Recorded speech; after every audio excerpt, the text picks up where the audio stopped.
Morning, Yes. David. Hi, David. It's good to have you with us again. Hi. Well, It really is. yeah, you can probably see I'm still in my hospital bed, but there you go. Ah, but you look better.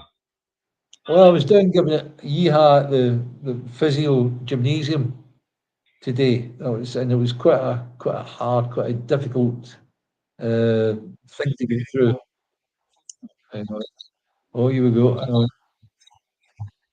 Right, that's me. You got Facebook on board, David. So we're just waiting till they get in, and once we get to the 100 mark, off we'll bloody well go. Now let's have a wee look and see who's in, as we generally do. And who we got? Hi, Reagan Elite. People check out Reagan Elite's YouTube channel. It's very good.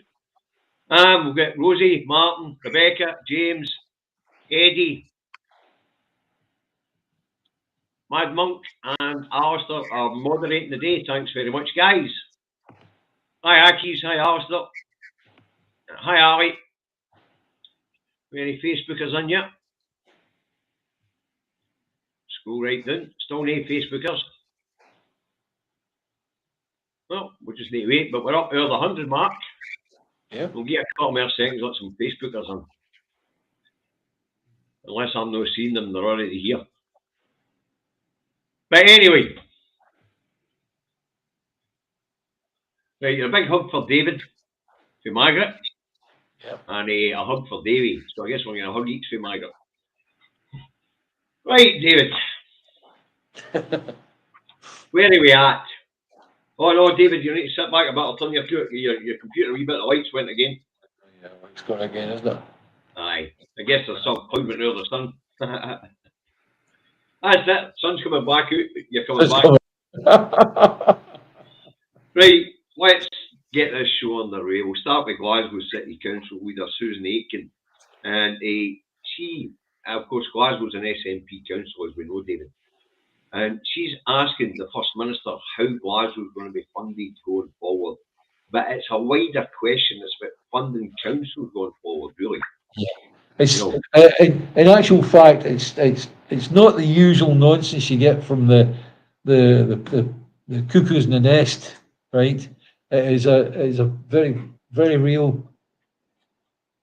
It's a very real thing that to take Glasgow forward and look at how we make Glasgow work financially and all the rest of it. And in actual fact, there's a lot going on in Glasgow that we'll get to later on. That should actually have people very, very happy about the direction that Glasgow City are taking. Yeah. I don't know what's happening here. I don't know any. For some reason, the Facebook comments are not going through on Restream. I'm going to get them up on my phone. All right, then. Because it's but it also means muting. I'll turn the volume down. Yeah. I hope I remember to turn it back up again. That's comments are coming through.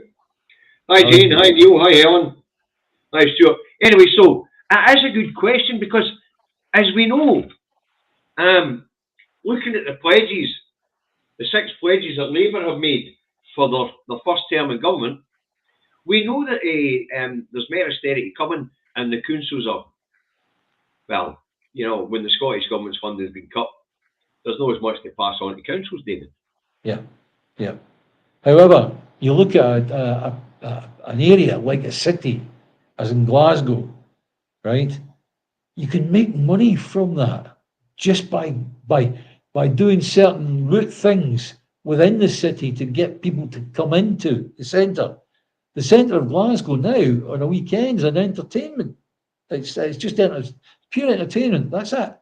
You know, the old idea of people going to Glasgow on a Saturday afternoon and shop at Marks and Spencer's and all the rest of it, right?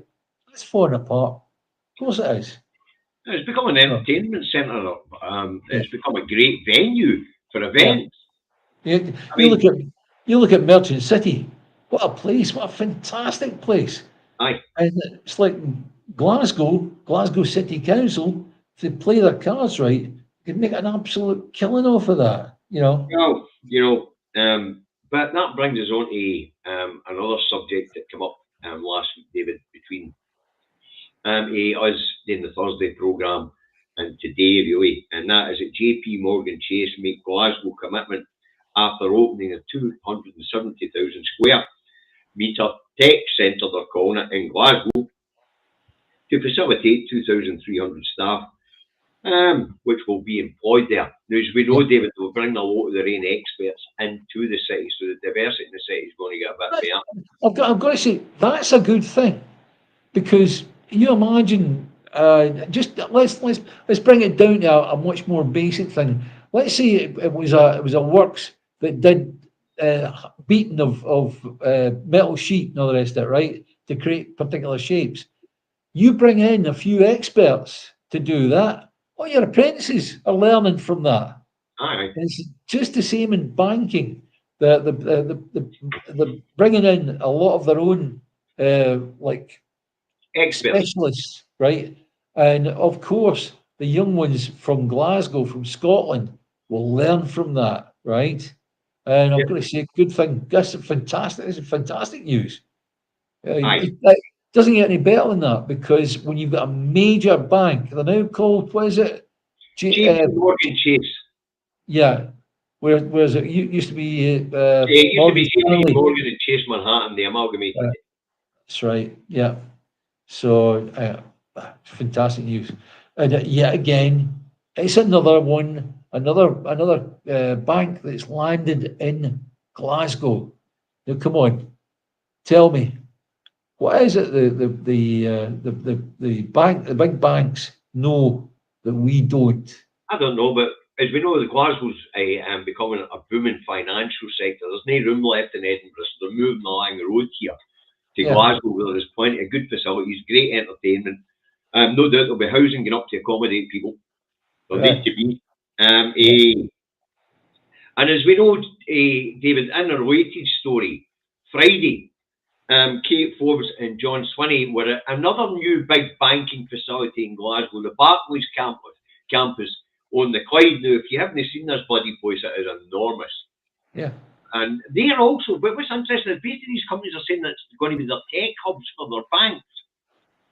I'm pretty sure it's becoming their headquarters, actually. Yeah. Well, the banks know something we don't. They're no moving here for nothing, David.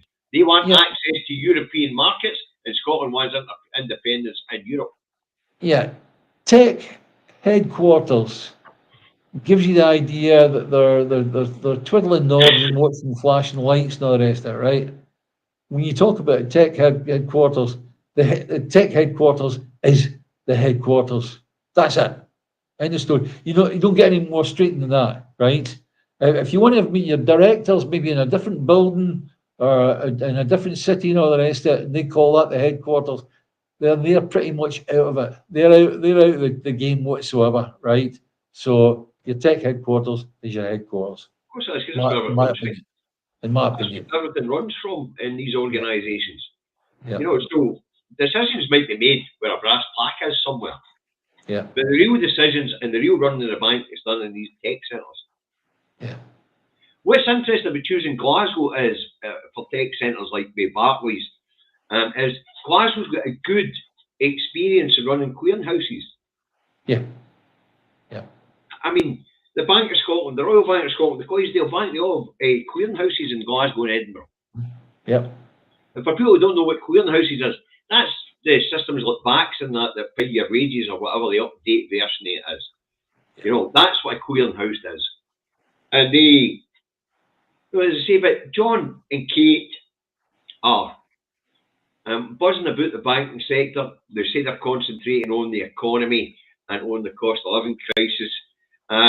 Kate is in Edinburgh today telling startups that they'll get support. John was in Glasgow on Friday there, along with Kate, to tell everybody Scotland's open for business. Yeah, when you compare Edinburgh to Glasgow, right, as you said, Glasgow is much more open for business. Edinburgh is a ridiculous place with regard to businesses. Getting parked in Edinburgh is just a mess. right? You know, just finding places where you pop in for a meeting and pop back out again. It's just stupid. It becomes a full day affair to do something like that. I'll tell you one better than that, David. Just supplying Edinburgh is a nightmare because of the size of the trucks and how small the city is. You know what I mean? Yeah. Whereas Glasgow's a much bigger open place. Yeah. You know, you can manoeuvre around Glasgow much easier than what you can in Edinburgh. But no, the banks know something that we don't. And as I say, I think it's due to the fact that, you know, the Scottish Government are looking for independence within Europe. The banks want access back into Europe. Yeah. You know? So, and they'll get a great base in Glasgow, as I say, because Glasgow's got great banking experiences along with the Scotland itself has got a great financial industry. I don't think people quite realise how big it is. Yeah. I mean, if you take the merger between Scottish Widows and Aberdeen Asset Management, that made them the third biggest asset management company on the planet. Yeah. It's right to Edinburgh. Yeah. You know, they moved the headquarters to Edinburgh. Yeah. The amount of money, I think that the financial sector here must be worth north of 1.56 trillion, easy. Yeah. You know, absolutely nuts, the banking sector here. But coming here, as I say, what I think they're coming here for, because JP Morgan Chase isn't the only one to have moved in, as you know, David. We've reported on other ones having moved in the past. Yeah, yeah, that's right. I think they know something we don't, and I think the ambition to get back and to get equivalents to get back into Europe would be their main target, you know. Yeah, I think the long-term view, the banks can take a long-term view. That's the beauty of a big setup like a Barclays or whatever, is they can afford to take a long-term. The long-term view is that Scotland will have its freedom, Scotland will have its independence, and then a lot of things become possible. Yeah, in terms of building infrastructure and all the rest of it. So it's well worth the banks being here. Aye. Now, on the second bit that we were talking about Kate Forbes and John Swinney going to concentrate on the economy and the cost of living crisis. Now, you and I have been working, we've been wondering how they're going to do this. If the big list of things that are reserved, the economy's up there. Yeah, I know. There is only one fiscal lever here, it's income tax. And we're still in a technical recession, people are skint. Yeah. So you can't do much with income tax. They're being as creative as they can with income tax. You can't go on forever adding bans. Yeah. You know. I remember in the run up to the 2014 referendum, and people saying, "Oh, you know, well, what's going to happen is you become independent, all the banks will leave you, and or you know, this one will leave, and that one will leave, and the rest of it." Right? In actual fact, kiddies, what has happened is that the banks are flooding in to Scotland.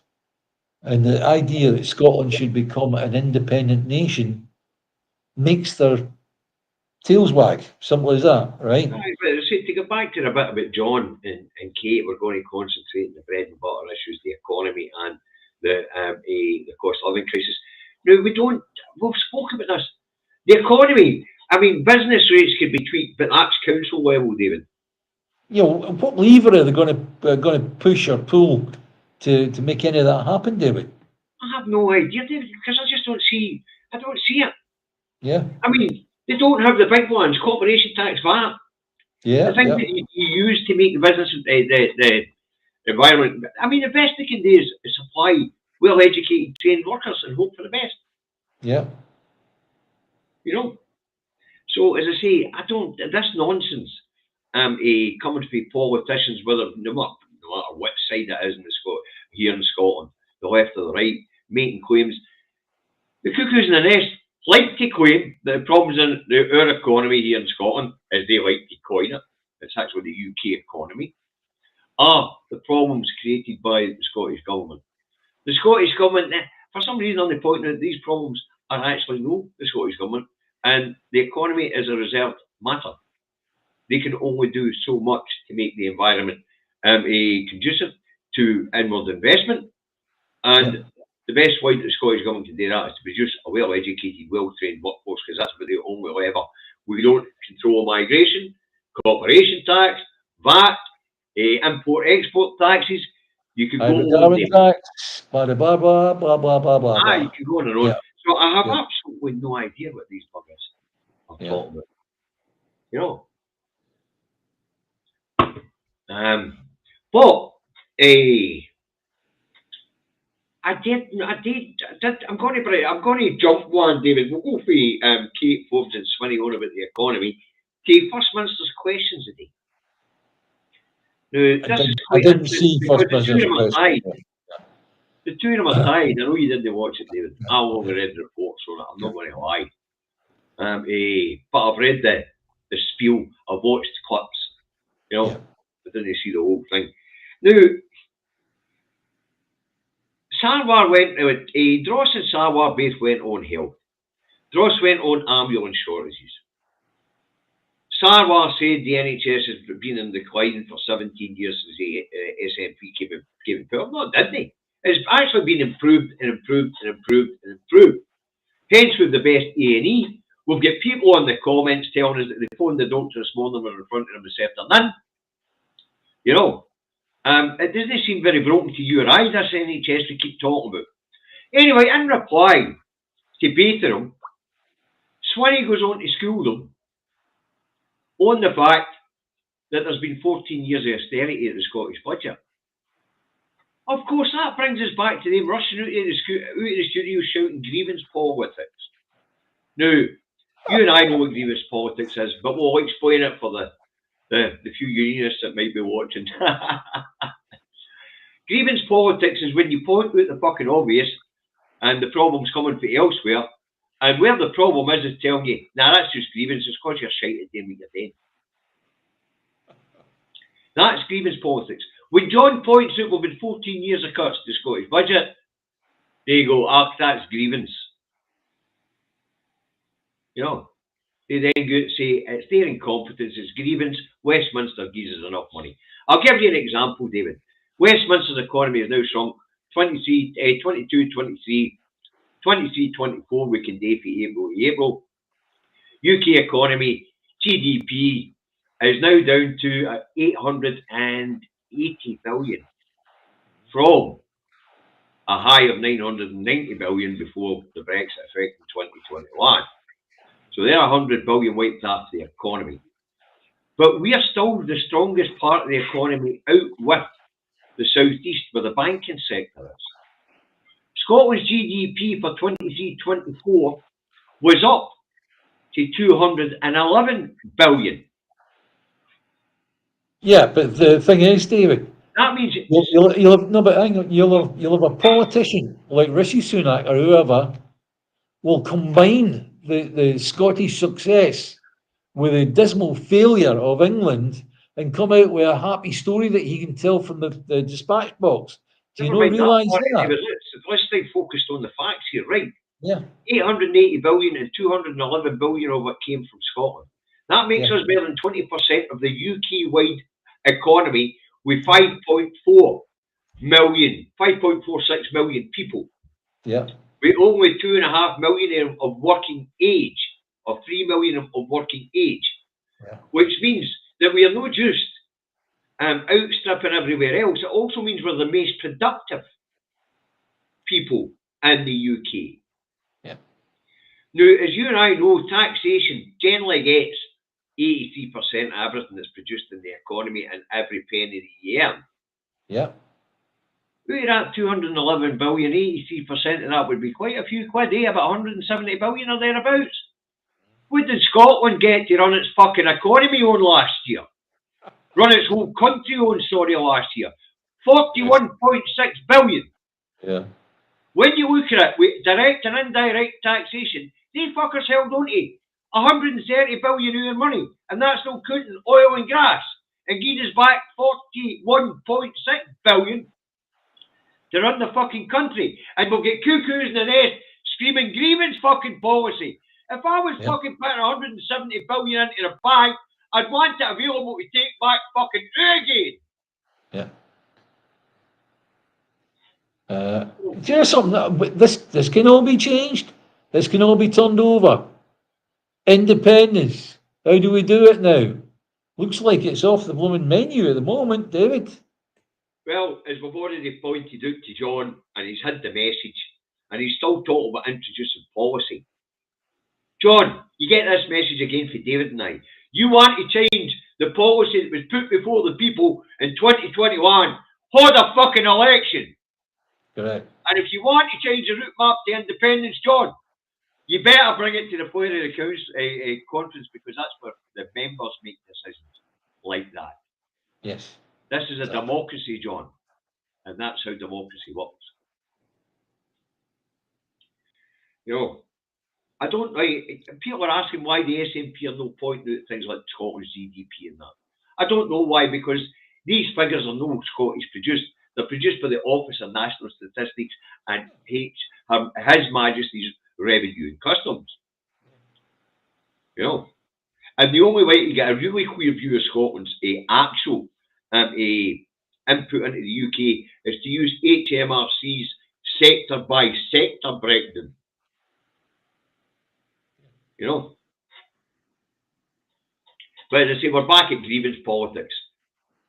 This is the way it's going to go under John, and he thinks he can get consensus, right? He's trying to bring everybody back to working in the interest of the people of Scotland. John, it's polarised. You can't do it. One of his criticisms of our politics after his years of sabbatical is that everything's polarised. That's right, John, and it's going to be until this question's resolved. The constitutional question is resolved, and it won't be resolved until there's a yes. Because we've been at it for 300 years, it's never going away. I'm on YouTube. Do you mind? Yeah. Sorry. So this somebody coming to suck my blood. Aye. See, let them do it. We might all get into some entertainment out of watching it. I want to suck your blood. So as I say, we're back at grievance politics, and this is how it's going to be under John. You know, they'll point out that a certain sector and a certain public bodies failing. Like today, they went to the NHS and said it's crap. And John says, remember, we've 14 years of budget cuts. And they go, that's just grievance, it's crap because you're crap. Reality is they work in the cuckoo and the nest heat. Just Disney. No, it's good. It's good the way that things like that, the Scottish mindset will go, okay, it's dreadful, isn't it? Aye, you yourself, you and I are living our public services. Yeah. You know, when they made claims about the NHS, I got in my car and went and had a fucking look. The photographs that were being put in front of people here in Scotland were of ambulance bays in England. Because I would run the fucking ambulance bays. And then as the cuckoos in the nest get battered into my own comments, saying, don't start your camera off at hospitals, that's not permitted. And well, if it's not permitted, how did the fucking news programmes get all these pictures outside fucking hospitals? No. Now, you and I know fine well, and it's saying in the comments, getting access to healthcare here is no bother. Like, we were on the Sunday roast a couple of weeks ago, and snippets it appeared, you know, on the shorts that they did afterwards, because they don't let it all out. You know, it's an edited programme. And that was Political X. We were talking off camera about NHS services here in Scotland. And I always say to Jenny, how long did it take you to get a dentist appointment? Because Jenny was telling Al that she had a problem with one of her teeth. She said, oh, could I go to the day, but it's Monday because my practice is halfway across the city and I can't get there on Monday. And the dentist I want to see is no there on Monday. You know, you want to see this guy who was flabbergasted. And then they asked me about you. There's a short out there.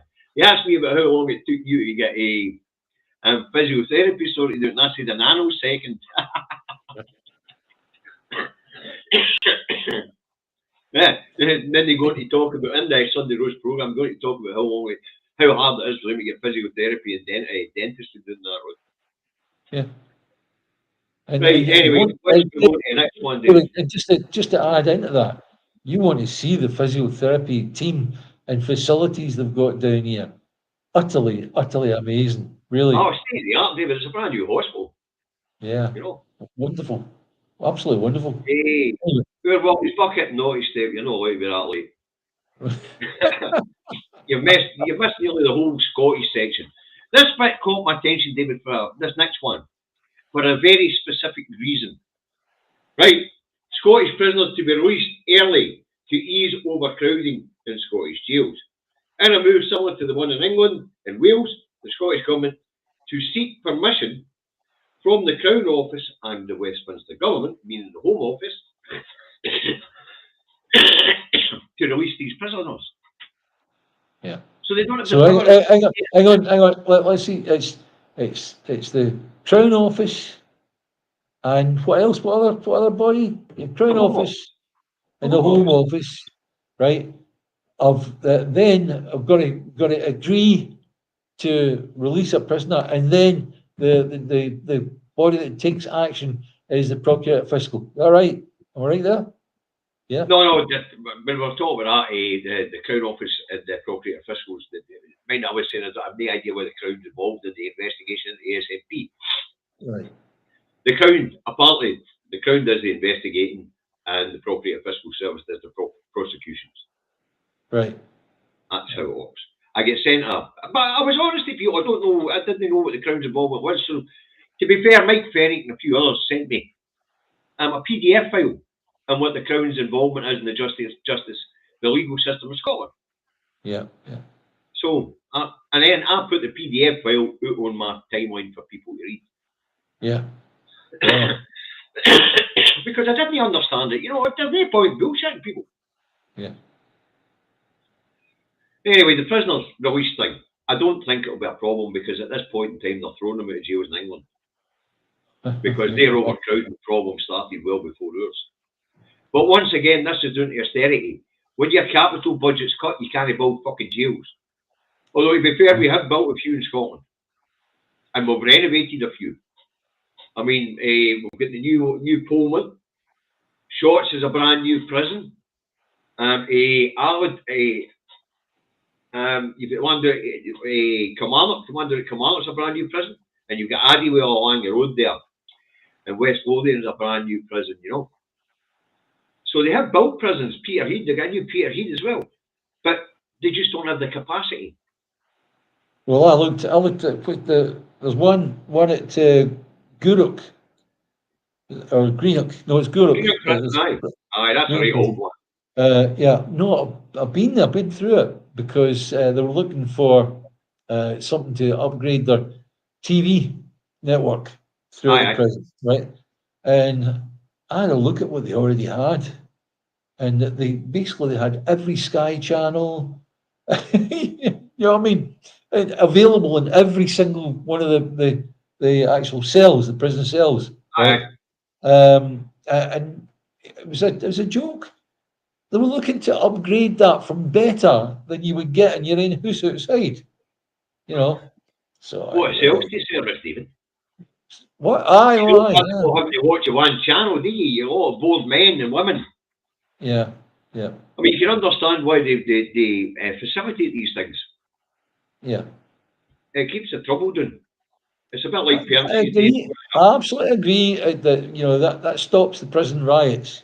Yeah, I mean, it's a bit like parents these days holding their screaming toddler a screen to watch. Yeah, I know. Same thing. But that's precisely what is happening. We're finding people guilty of X, Y, Z, and then basically doing just what you said, holding a toddler a wee screen to watch. Aye. Basically, that's it. As I say, but the interesting bit wasn't the fact that they're having to release people from prison because they're overcrowded. Because let's face it, when you're in austerity, especially the way it is the new cost of living crisis, you get more and more people getting done for thievery, burglary, all that sort of thing, as they get desperately try to put food on the table for their people. And if they get caught, forgive me for saying this, It's maybe rather obvious. I don't like coming out with statements left, but if they get caught, they find they've got a better life inside prison than they had outside prison. Many of them.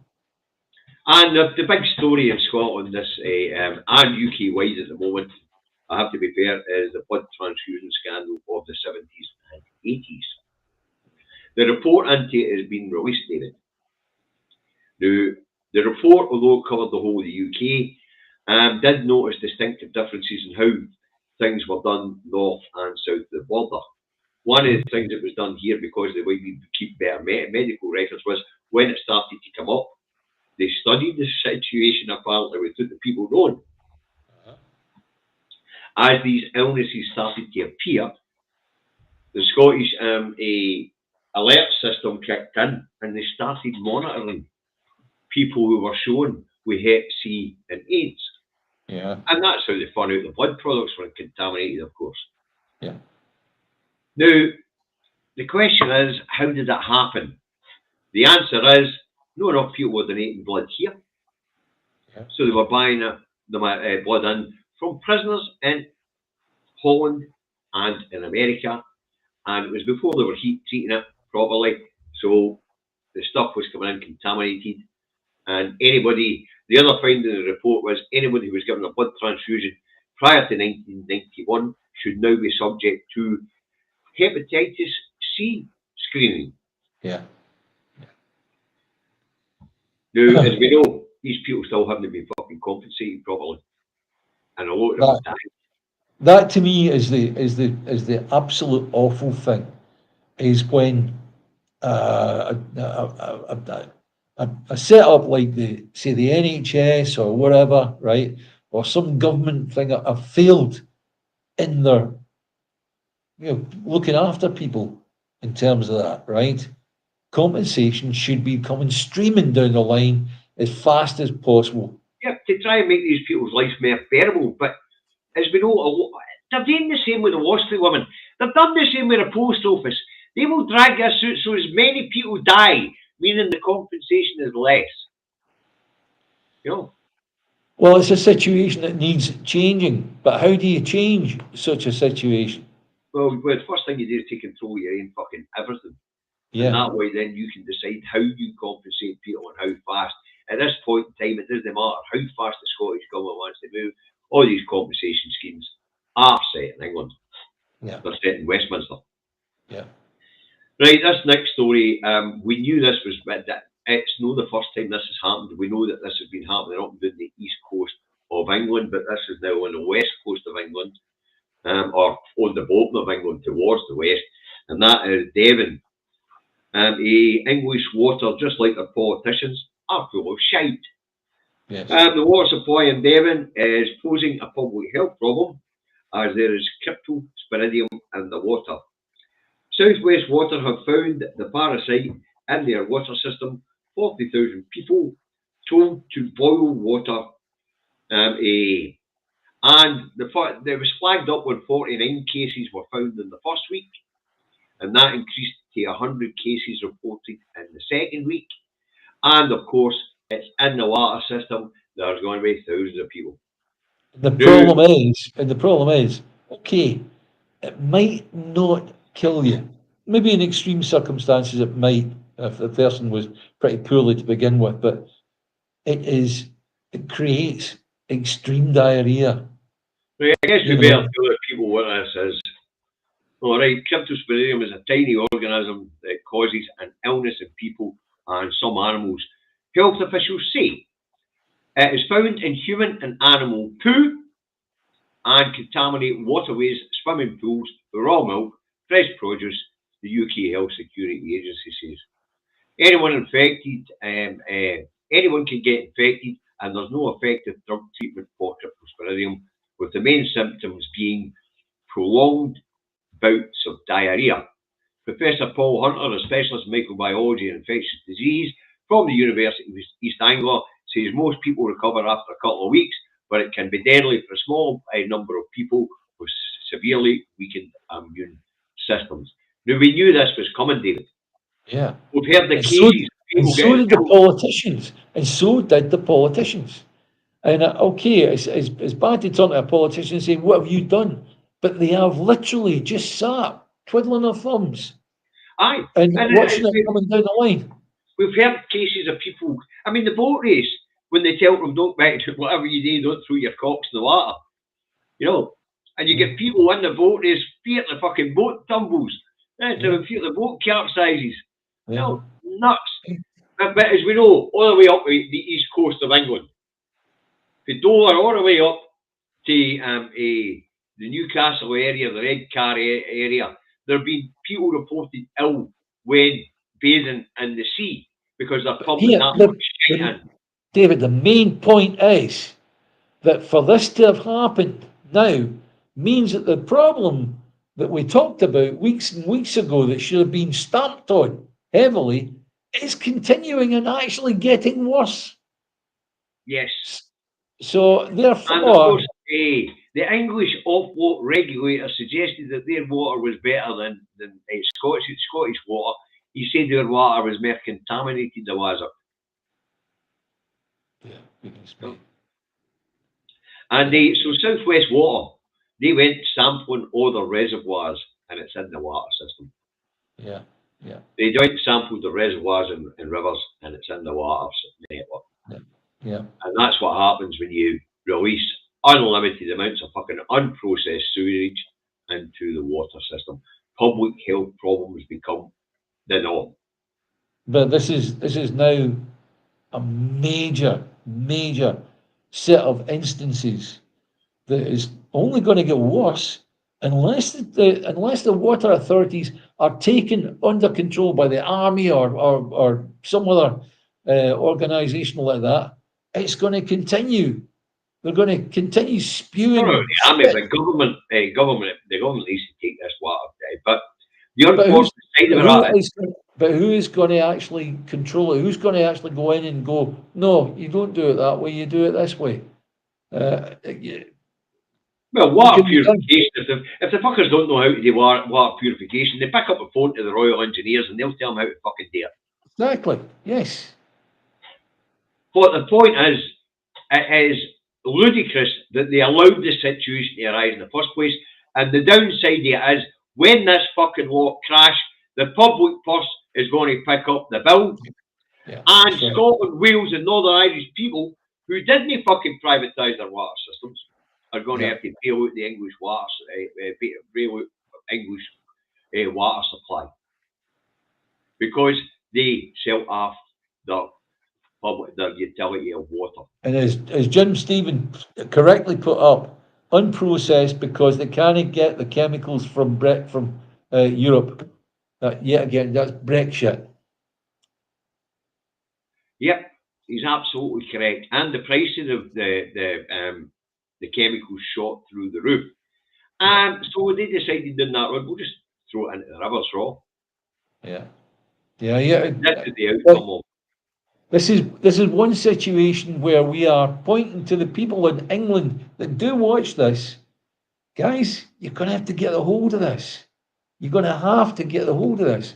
You're going to have to get a hold of the politicians first off and say, what are you guys doing about it? And if they're not doing anything about it, then get rid of them. Vote somebody in it. We'll do something about it. They're going to have to renationalise it. It means that we're all going to have to foot the bill for their mistake. No, in a situation like that, as bad as that, I would say forget the renationalising thing. You literally just take them over. That's what I mean. Something like that. Any compensation, they've had their fucking bill out. Yeah, they've had their money. James Waters doing that. They've got enough money to run for a year, and they're going to go under. And Aki's man says they should bottle the contaminated water and feed it to Tories in Westminster. No, Aki's, behave. Play nice. Although most of them are talking that much shite, Aki's, they wouldn't notice a dose of the trots. But that's a serious, David. We knew this was going to happen. Yeah. Yes. It's taking longer to happen the west coast of England and along the boat of England because of the Atlantic. Yeah. A lot more water to dilute it. And yeah, exactly. But as we know, to the English Channel up to basically the Scottish border, there have been cases of people getting ill by using the sea, about using beaches and the sea. Yeah. You know? Yeah. But it's just nuts. Oh, yeah, it's nuts. That is not. It's crazy that any population should be put in that situation by basically a greedy corporation aye. that is and instead of putting the money into the infrastructure, they're putting it into the Shareholder shareholders. pockets. Yeah. Yep.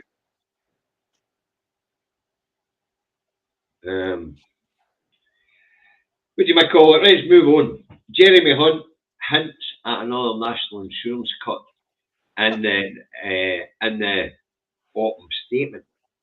Now, we've spoken about this before, David. Labour are not going to be able to do a bloody thing. Two national Yes. Right. insurance cuts so far has baked in an £18 billion black hole in the Treasury. He's about to do it again. I bet he cuts it by 4% this time to leave a £36 billion hole in the Treasury for Labour to have to try and fill. One better than that, though, is you and I both know, David. What else will they do? They'll cut a wealth tax somewhere. Well, my personal thoughts on it is that they'll cut corporation tax, or they'll cut the percentage that corporation tax operates on, right? Anything like that is easy to do if you don't think you're going to get in. Aye. As a political party, if the Tories think, well, that's it, we've done everything we possibly can to shag the economy, right? And they know they're not going to get in, so therefore they can offer whatever they like. They can make a great big offer. They can say, we're going to give you free corporation tax this year. And don't say, no, that's not possible. They already did it about 15, 16 years ago. Yep. I'm on your Facebook comments and the amount of people watching live on Facebook, because I'm not getting it combined today for some reason. I normally get it on the screen in front of me. But there's 56 on Facebook and 199 on YouTube watching us at the moment. There you go. Right, so somebody go and grab somebody and put them in front of your screen. So basically, what they're doing is they are slashing and burning to ensure that Starmer has got no chance but to carry on with this race to the bottom. Well, if you try for just for a moment, if you put on a pair of glasses that says that Starmer is going to be a straightforward politician, right? That's point one, right? And then you look at it from the point of view of, well, Starmer's going to have to say, well, sorry, guys, we need to, you need to forget that. The tax cut that lot gave you, we're going to have to pull back on, you're going to have to pay more tax. And that's what will happen, is that you'll maybe get the Labour in for one term. Aye, because it's going to get really bad in the next 5 years. And the Tories will come storming in, because they were the ones that gave away all the sweeties. Yes. As I say, but it looks like he's baking in more cuts. So Labour could be walking into a situation where they've lost 20, maybe 30, 40, 50 billion. That'll be baked in cuts that they can do nothing about. Because when a government makes a tax decrease, it becomes very unpopular if the next government in reverses it. Yeah. Now, I've got a funny feeling that Hunt is going to drop national insurance by a further 4% in the August statement. So that would be an 8% drop. So that would be national insurance down to 4% of your income. That would be 36 billion quid out of the Treasury. That would be hauled out with these 3 tax cuts. Forgive me for saying this, national insurance not supposed to be paying for your national health, your pensions, that's correct, yes, and your social security system, yep. Any politician that gave me that idea, I would say, does it fuck? So, what do you call it? You take 36 billion quid out of the Treasury, that's a big black hole that Labour's going to have to fill, and they haven't come up with nothing. And that's why Sir Kid Starver was in Herefordshire, Hertfordshire last week, telling the people there, as part of his pledges, it would be economic stability. And when you see the interpretation of that by the economists, that means zero growth or no growth, just stability. That means nothing changes, trotting along as we are. But it's a bit like the Scottish politicians talk about dynamic Scottish economy. They're going to create a dynamic. It's the same situation really in Westminster. There's nothing Starmer can do. He's hell-bent in continuing with the Brexit project. So therefore, stagnation and probably worse to come. Yep. As for health problems through water, wait to see what happens when the American shite food and the South American shite food hits the shelves.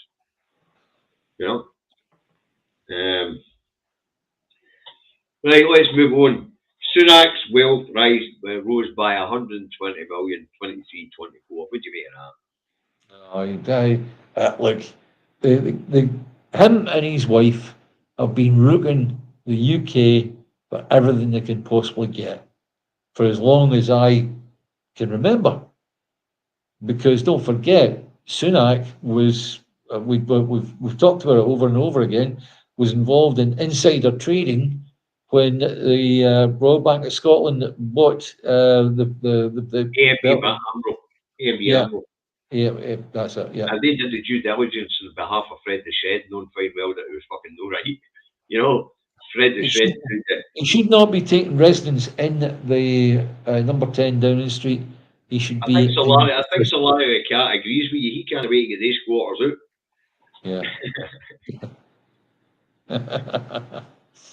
But it's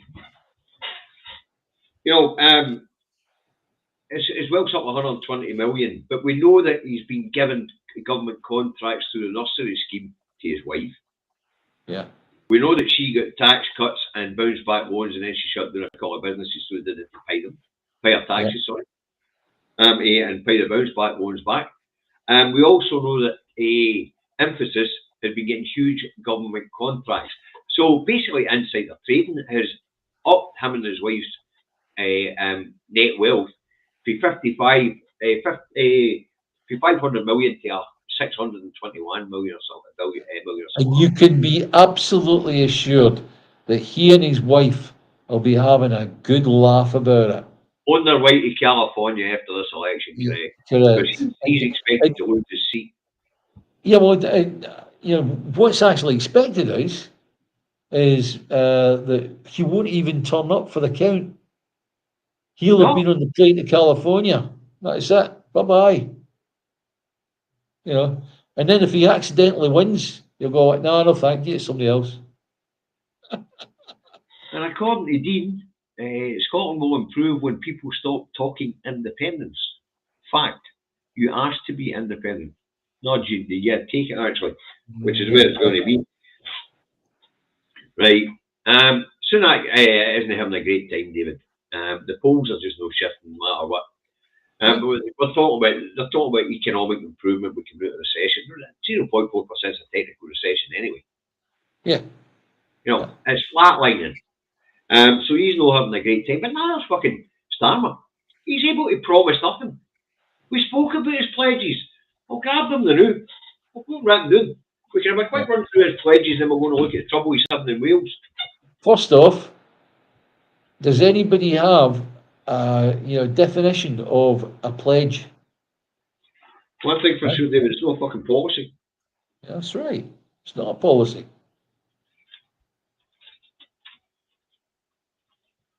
Which one of these pages is going to own it? The pages in this thing kept coming out.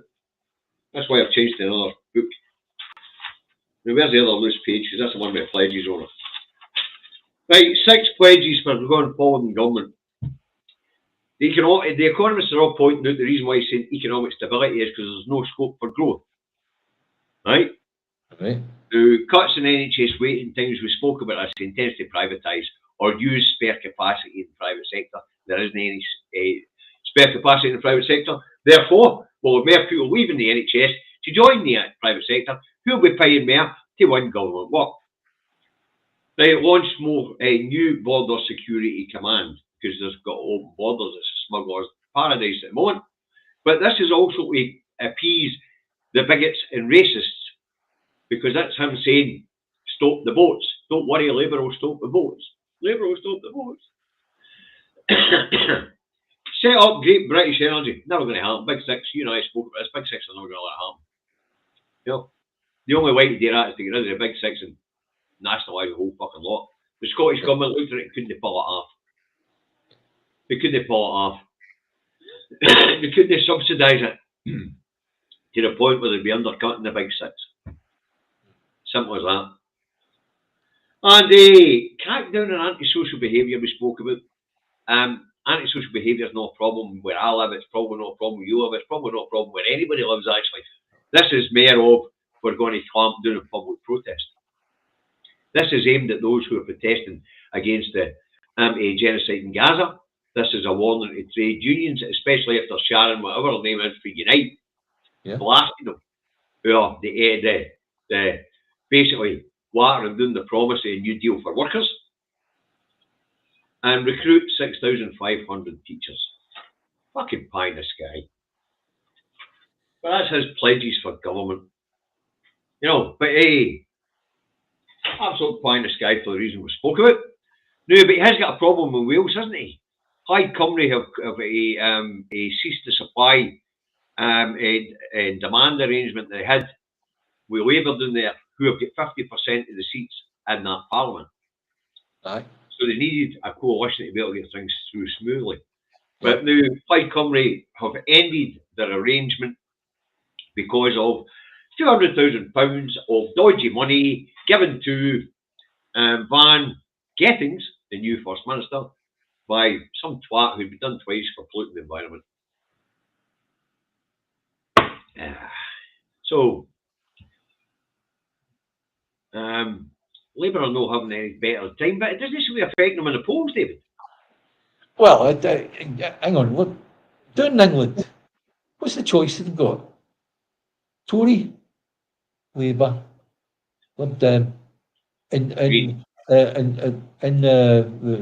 Wales, you've got Plaid Cymru, right? Okay, and you think, okay, there's 4 choices, and you'll get the majority that will still be pushing through Labour, right? So that's why you've got Sweden. He's doing okay because that's his country, right? But you look at it, there isn't the alternative. When I lived in England, the alternative really was Tory or Labour. That was it. So I'm just looking at some of the Facebook comments that are coming through.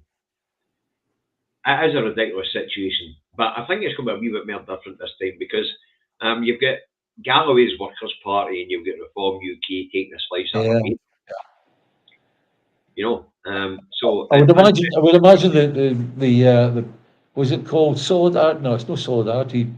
What's the name of Galloway's mob? The people with the Workers' Party. Workers' Party, yeah. I would imagine people will go for it if they had a different name rather than the Workers' Party. You can practically see a Moscow style. Oh, you're right. From my practice is people are holding their nose and voting Labour to get the Tories out down that road. Yeah, I would imagine. Yep. It is true. It is. They got a lamp behind you or something, David. The sun's up again, you're starting to appear. Yeah. But the problem with Wales is not going to go away.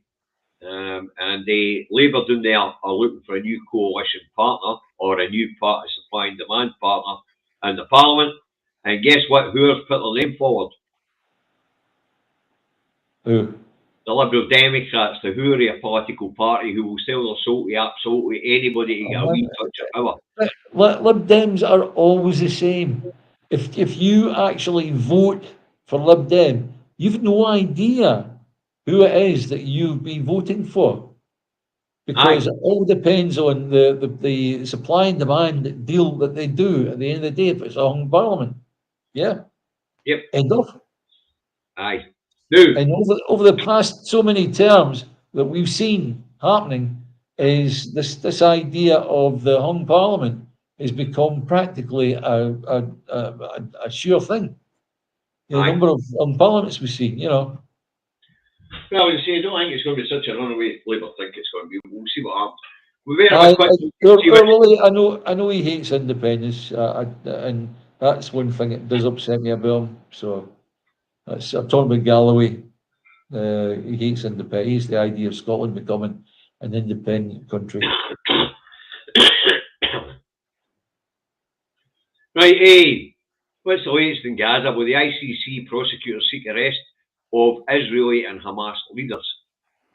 I did say to you, don't forget, the ICC is a different, the International Criminal Court is a different setup, and where they've made decisions in the past, they haven't been followed through.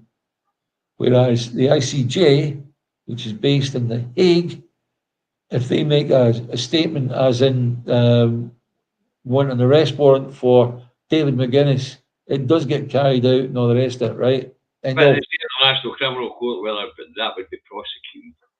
Yeah. Where you prosecute the individual rather than the state. The state gets prosecuted in the International Court of Justice. The individual. No, you can get where an individual is prosecuted by the ICJ. Yeah. Never heard of such a case. I've only heard of states or sub-states being prosecuted by the ICJ. Or judged, sorry, not prosecuted, judged by the ICJ. But the International Criminal Court are generally the ones that send out warrants for dictators and things like that, you know? Yeah. And then have them arrested and brought before them. But what else is going on? We've got the UN Security Advisor urges Netanyahu to connect war to political strategy. What fucking war? It's a genocide! Wow. Israeli War Cabinet Minister vows to quit if there is no post-war plan for Gaza. There isn't. Flatten and fucking kill everybody's a plan. Yeah. And a body of hostage recovered from Gaza. If you think about the situation with Gaza right now, supposing they went, right, we've done enough, and Israel pulled out all the IDF, all the tanks, all the planes, everything, right? You look at the state of Gaza, they can't move forward. They can't move back. As we know, David, what Israel has done is defied the ICJ, and they have continued to use famine as a weapon of war. Yeah. And these people have got very little time left. Now, what might be a wee chink in the armour there is because the US are pissed off that they won't let aid in. So that pier that they were building, it's now opened, and the first trucks have come off it into Gaza. But as we know, aid's been getting destroyed by the Israelis because they want to kill everybody in Gaza. Yeah. You know. Now, let's say have a look at.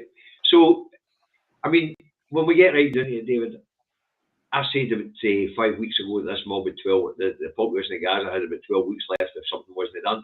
We're down to about 7 weeks. Yeah. But but here is maybe an important point. We're all watching what's going on with Gaza and all the rest of it and going, oh, that was a point made by the Palestinian let me finish, David. But the most important thing is the stuff that's going on right now, because we haven't reacted to it in a physical way, in a violent way, in a way whereby would possibly it's an insurrection way. That means that in the future, our governments could end up doing the same to us, and we would have nobody on our side. Well, because of this announcement for the ICC, or the ICC are looking to issue arrest warrants for Israeli and Hamas leaders, that brings calls for David Cameron to resign because of his backing of Israel.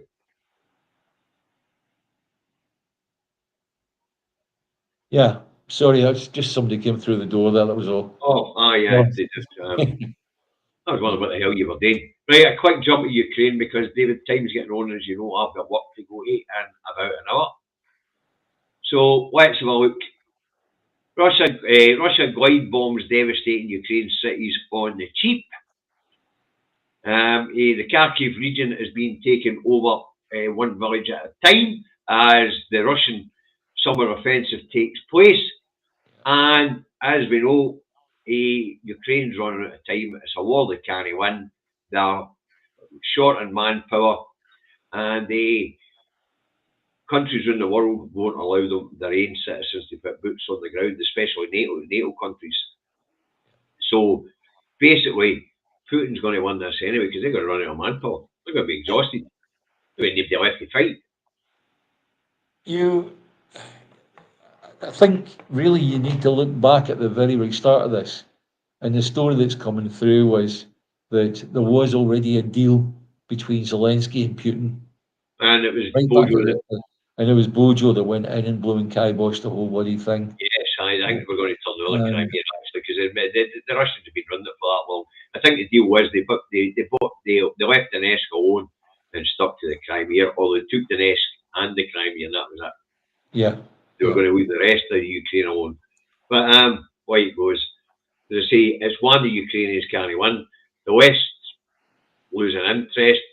Yeah. As the world economy tightens, especially here, and austerity bites around the world, they don't have the money to send, you know? Yeah. Yeah. They don't have the weaponry to send.